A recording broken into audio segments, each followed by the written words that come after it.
Hello friend, good morning. मैं आशा अपने garden में आपका स्वागत करती हूँ। फ्रेंड, आप लोग कैसे हैं? आज अपने वीडियो की शुरुआत इस गुड़हल के प्लांट से कर रही हूँ। फ्रेंड, तो देख सकते हैं कितनी भारी मात्रा में फूल आए हैं। तो आप भी ऐसे फूल पाना चाहते हैं तो मेरे जो मैं बताती हूँ उसको फॉलो किया करिए। तो चलिए आज नागचंपा के बारे में मैं बात करूँगी। तो फ्रेंड, ये नागचंपा का प्लांट है। आज इसी के बारे में बताऊंगी कि क्यों कलियां झड़ जाती हैं, पत्तियां पीली हो जाती हैं, फूल नहीं आते हैं, किन कारणों से ये प्लांट ज़्यादा दिन आपके गार्डन में टिका नहीं रहता है और फूल का तो कहीं नामो निशान नहीं रहता है। तो आज मैं मिट्टी के बारे में बात करूंगी। इसको प्लांट को धूप कितना दिखाना है, कैसी मिट्टी तैयार करनी है, कौन सा फर्टिलाइज़र पड़ेगा, कौन सा A to Z इस प्लांट से रिलेटेड सारी जानकारी मेरी वीडियो में मिलेगी। उसके लिए आप मेरी वीडियो में बने रहिएगा। चलिए, तो सबसे पहले इसकी मिट्टी की बात कर लें। फ्रेंड, देखिए फ्रेंड, अगर मिट्टी अगर आप सही नहीं बनाए हैं तो चाहे जितना भी आप खाद डाल लीजिए वो प्लांट कभी फूल देगा ही नहीं। तो सबसे पहले मिट्टी का अच्छा होना बहुत ज़रूरी होता है। अगर मिट्टी आप अच्छी बनाएंगे तो उसमें खाद भी नहीं डालेंगे वो भी फूल अच्छे से देगा। तो सबसे पहले मिट्टी बनाने के लिए क्या क्या करेंगे?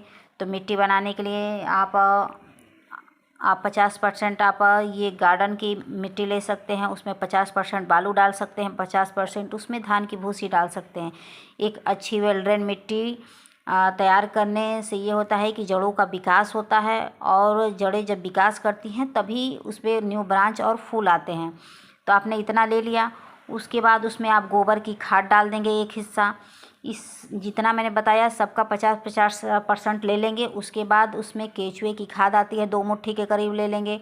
उसमें उसमें वो डाल देंगे, जो ये नीम की खली आती है उसको 2 मुट्ठी के करीब ले लेंगे। इन सबको मिलाकर और एक अच्छी वेल ड्रेन मिट्टी तैयार कर लेंगे। और उसके बाद बारी आती है लगाने की। तो सबसे पहले ये चेक करिए कि आपने नर्सरी से जो पौधा लाया वो चिकनी मिट्टी में ना लगाओ। देखिए, चिकनी मिट्टी में अगर लगा रहेगा तो किसी भी शर्त पर वो पौधा आपका विकास नहीं करेगा।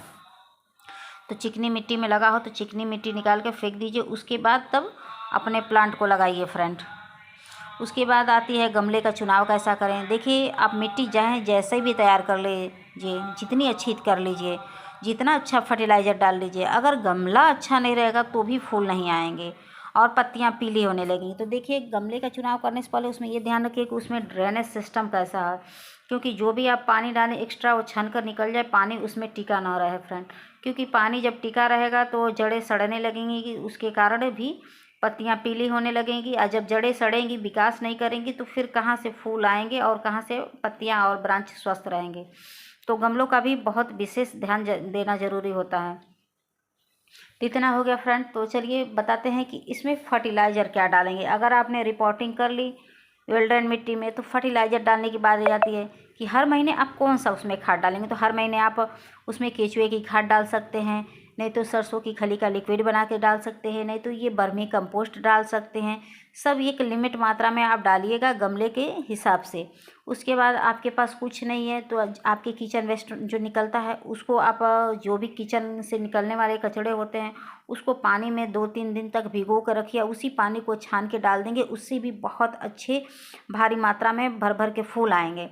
वो भी नहीं है आपके पास तो जो ये प्याज के छिलके आते हैं, प्याज की छिलकों को आप 2 दिन तक पानी में भिगो कर रखिए और उस पौधे में डाल दीजिए। जो भी फूल वाले पौधे हैं उससे पोटास की कमी दूर हो जाती है और भारी मात्रा में फूल आते हैं।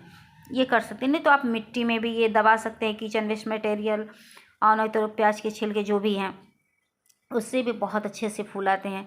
उसके बाद बारी आती है कि इसको धूप कैसा दिखाना है। फ्रेंड, अगर मान लीजिए फूल वाला पौधा है उसको कम से कम 6 घंटा, 4 घंटा या 8 घंटे की धूप नहीं मिलेगी तो बताइए फूल कहाँ से आएंगे।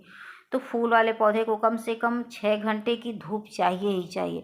उससे भी कम अगर आपके पास धूप है तो कम से कम 4 घंटे की अगर मिलेगी प्रॉपर तरीके से धूप, तब जाके वो फूल आपके आएंगे पौधे पर, नहीं तो फूल नहीं आने वाले हैं। फ्रेंड लोग, इतना विशेष ध्यान। और समय समय पर देखिए मिट्टी की खुदाई करते रहना चाहिए। मिट्टी की खुदाई करने से मिट्टी ताकतवर होती है। जब मिट्टी ताकतवर होती है उससे पौधे पे बहुत अच्छे से फूल आते हैं, कलियां आती हैं, पौधे की टहनियाँ विकास करती हैं, पत्तियां का साइज अच्छा रहता है, फूलों का साइज अच्छा रहता है, बहुत अच्छे से आपका पौधा ग्रोथ करता है।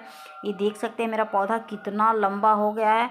तो आप भी ऐसे करते रहिए, जो जो मैं बताई हूँ आप भी ऐसे ही फूल पाएंगे, भारी मात्रा में पाएंगे। फ्रेंड, इतना आप करेंगे। और देखिए, कभी कभी ये होता है कि मिट्टी में फंगस लग जाते हैं, उसके कारण भी पत्तियां पीली होने लगती हैं, फूल नहीं आते हैं, अजीब सी पत्तियां हो जाती हैं, सिकुड़ी सिकुड़ी लगती हैं, उसी में घुड़ची पड़ी हैं, पत्तियां निकल के आ नहीं रही हैं। कभी कभी रूट बाउंड होने के कारण भी कलियां नहीं आती हैं, फूल नहीं आते हैं, पत्तियां पीली होती हैं। तो ये देखिए, रूट बाउंड होने पर तो ये कर सकते हैं कि इस साल में एक बार या 2 साल में आप एक बार रिपोर्टिंग करिए। और फंगस वगैरह आ जाए तो फंगीसाइड पाउडर एक काम करिए कि मिट्टी में 1 चम्मच घोल के डाल दीजिए, नहीं तो इसमें नीम की खली डाला करिए। महीने में एक बार तो देखिए डालना ही पड़ेगा, क्योंकि आजकल मिट्टी में बहुत सारे फंगस आ गए हैं, कीड़े मकोड़े आ गए, तो भैया अब महीने में एक बार तो कीटनाशक जरूर डालना पड़ेगा, तभी जाके कुछ होने वाला है। सॉरी फ्रेंड, क्योंकि आजकल बिना किसी कीटनाशक के कोई पौधा होने वाला नहीं है। या तो घरेलू ट्रीटमेंट कर सकते हैं, कुछ भी आपको जो सूटेबल लगे आप वो करिए, तभी जाके आपका फूल आएगा। इसको महीने में आप एक बार चाहें तो बर्मी कंपोस्ट 1 मुट्ठी डाल सकते हैं, नहीं तो सरसों की खली डाल दीजिएगा, उससे बहुत अच्छे से फूल आएंगे फ्रेंड। और इसकी पत्तियों के ऊपर कभी कभी मीलीबग का अटैक हो जाता है, उसके कारण भी पत्तियां पीली हो जाती हैं, सिकुड़ जाती हैं, कलियां गिर जाती हैं। तो देखिए, मीलीबग लग रहा है तो आप रेगुलर जब भी आप गमले में पानी डालिए तो पौधे को नहलाते हुए डालिए।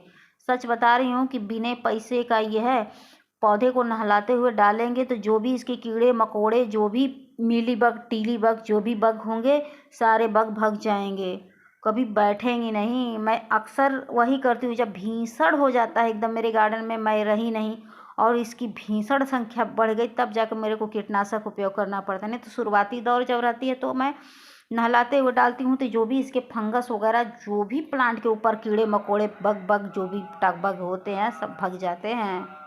आप एक बार यूज करके तो देखिए, पौधे को नहलाने के बहुत सारे फ़ायदे हैं, तो उसको नहलाते रहिए और देखिएगा भारी मात्रा में आपको फूल मिलेंगे। और चाहें तो आप इसको कटिंग से भी लगा सकते हैं, इसको कटिंग से भी लगाइए, इजीली ये ग्रो हो जाएंगे। तो चलिए फ्रेंड, वीडियो को यहीं एंड करते हैं। वीडियो पसंद आए तो please like, subscribe, comment and share करना ना भूलिएगा। बेल आइकन बटन ज़रूर दबा दीजिएगा। Bye, thank you.